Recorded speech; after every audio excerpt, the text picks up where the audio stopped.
So my favorite Thanksgiving dish is filled with so many memories, and when I think about this, my favorite dish is actually the cornbread stuffing with turkey sausage and cranberries. But it's has evolved over a number of Thanksgiving dinners, and it reminds me of sitting in my grandmother's house with the paneled siding and the cousins saying place back when you get up from that seat and you're running back, you know, and all the smells and everything. So when I think about that dressing, it is like the anchor of our Thanksgiving dinner, not necessarily the turkey or the country ham. My favorite Thanksgiving dish would have to be my granddaddy's stuffed artichokes, and they come from Staten Island where his family grew up, and they're just this wonderful medley of herbs and spices and cheese and artichokes, which I love.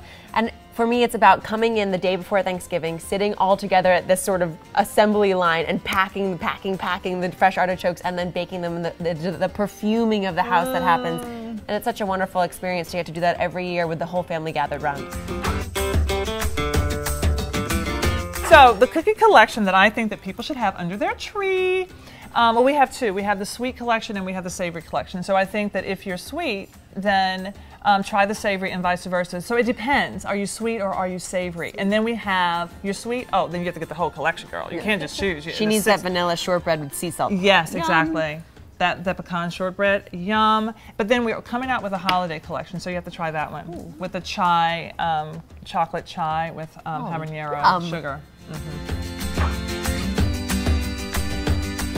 With Dorm Room Diet, it was really fun to get to speak directly to a college demographic and to be able to address the stresses that they might have trying to have a healthy lifestyle and still enjoy their college experience. And I'm working on a new book now that addresses the place where I'm in my life now, which is trying to have a new home and a new family and bringing together all the elements of a good life without going crazy. Still making health a priority, but not an obsession. And yes, lots of recipes that make it easy to indulge without going overboard.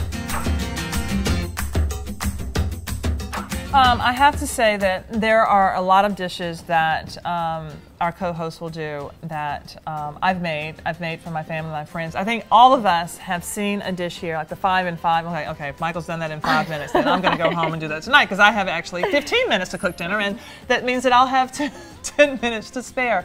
So I definitely have done that. The other thing that I have taken here is watching how my co-hosts actually sort of do their segments, and they're so calm and everything, and I'm like, okay, you know, how do they get to that calm place? You know, let me get to that calm place. Let me not be so spastic and nervous.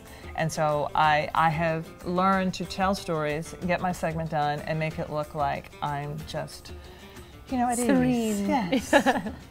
I'm learning all the time how the best dishes are oftentimes the simplest ones as well. And I used to think that in order to be a real chef, you had to know how to put 50 ingredients together in 3 hours and come out with this great thing. And for us, it's about making meals that you would want to go home and make at night. Yeah. And for me, it's been so wonderful to watch Mario and Michael and Carla and Clinton create these dishes that they love. They bring such love to their creation of it, and it makes it that much more exciting for me to go home and do it for myself.